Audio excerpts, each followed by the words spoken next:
It began with a single word. "Wait, what's that?" My husband's voice came from inside our walk-in closet. I turned, still half distracted by the laundry basket in my hands. He was standing perfectly still, face pale, finger pointed toward the top shelf.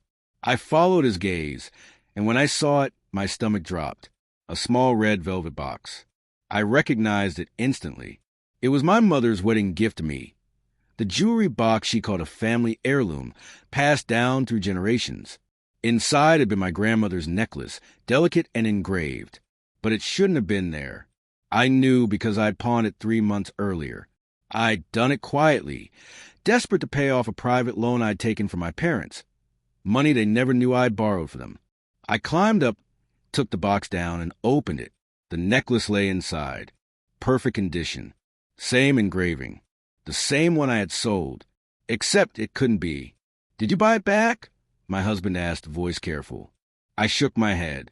No. That night, I couldn't sleep. My mind spun through possibilities, none that made sense, until a fragment of memory surfaced. Something my mother once said. Some things are meant to stay in the family, no matter the cost. By morning, I thought I knew what that meant. When I drove to my parents' house, my father was in the garden, pruning roses. My mother was in the kitchen, humming as she poured tea. Everything looked normal, too normal. "I found the necklace," I said flatly. "The one I sold." She froze, then forced a small laugh. "Oh, that? We had one just like it. Maybe you're mistaken." "No, Mom." I met her eyes. "It's the same one." I checked the pawn shop records. The buyer used my father's name. Her color drained. That was when I understood they'd used me.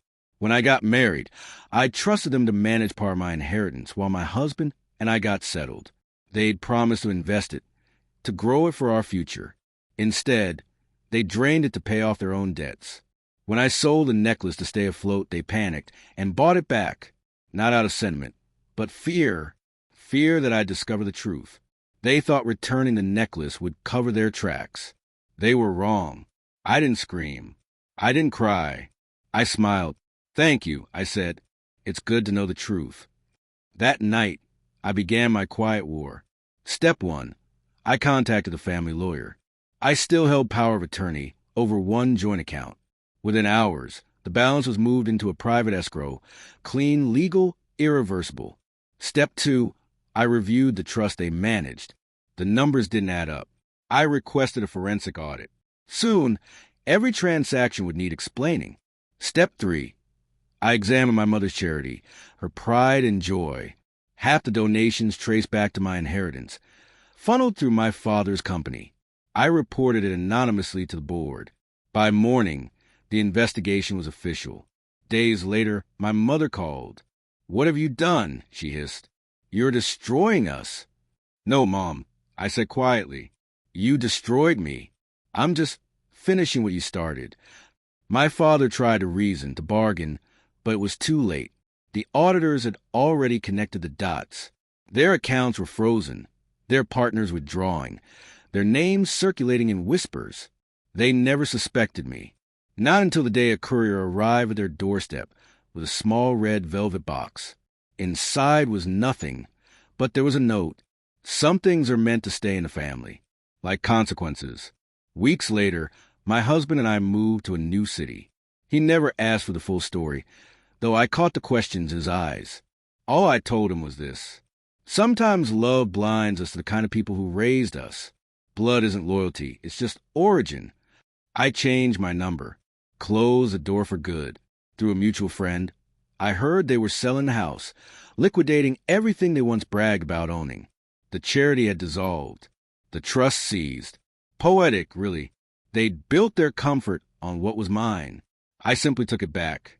Now, the red velvet box sits empty in my safe. I keep it as a reminder, not of revenge, but of revelation, because betrayal doesn't always come from lovers. Sometimes it's the people who taught you what family means, who never understood it themselves. And if they ever wonder why I disappeared, I hope they remember that day in the closet, the shock on my husband's face, the silence between us, and the truth that had been waiting all along, hidden high on a shelf inside a small velvet box.